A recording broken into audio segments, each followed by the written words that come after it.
Hello, my name is Kaprasaidu. Now I want to explain about what is the computer. Okay, computer is an electronic machine that processes information.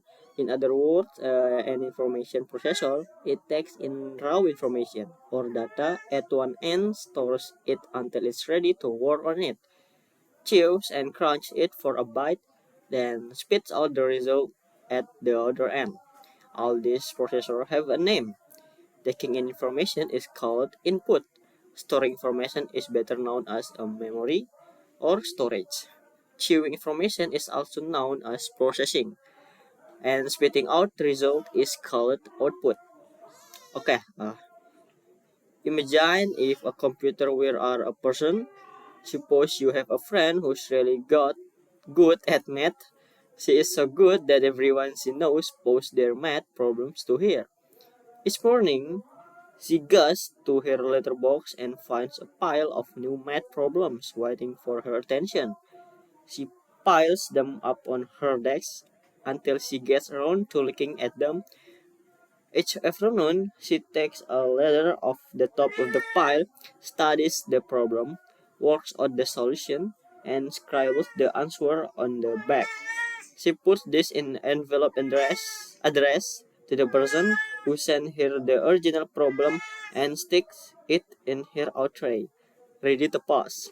Then she moves to the next letter in the pile.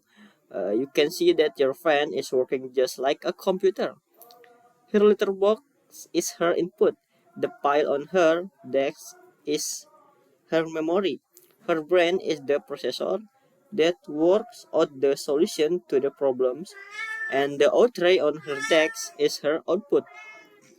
Once you understand that computers are about input, memory, processing, and output, all the junk on your desk makes a lot more sense. Okay, uh, point one, input. Your keyboard and mouse, for example, are just input units, ways of getting information into your computer that it can be processed. If you use a microphone and voice recognition software, that's another form of input. And point two, memory or storage. Your computer probably stores all your documents and files on a hard drive, a huge magnetic memory but smaller. Computer-based devices like digital cameras and cell phones use the other kinds of storage such as a flash memory card. Point 3. Processing. Your computer's processor, sometimes known as the central processing unit, is a microchip buried deep inside. It works amazingly hard and gets incredibly hot in the process. That's why your computer has a little fan blowing away to stop its brain from overheating. And the last point is output. Your computer probably has an LCD screen capable of displaying high resolution, very detailed graphic, and probably also stereo speakers. You may have an inkjet printer on your desk to make a more prominent form of output.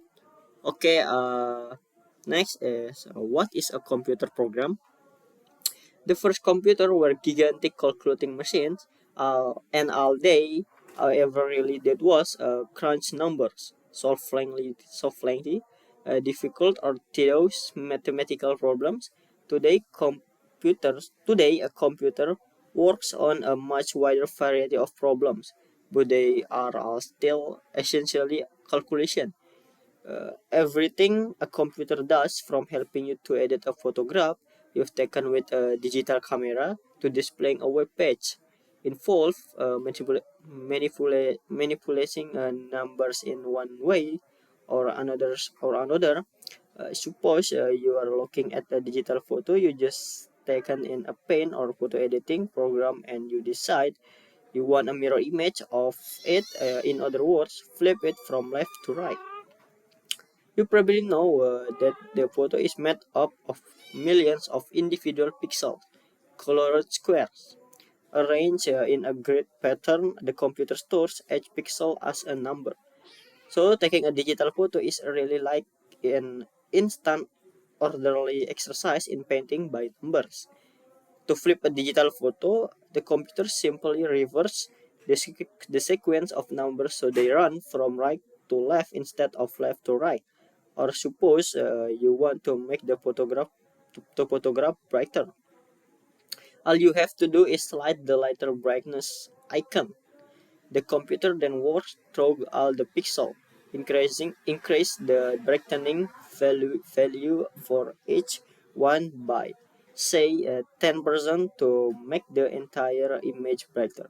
So once again, the problem boils down to numbers and calculation.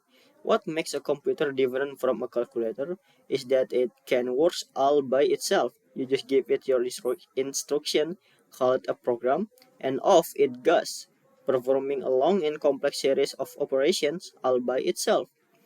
Back in 1970 and 1980, if you wanted a home computer to do almost anything at all, you had to write your own little program to do it.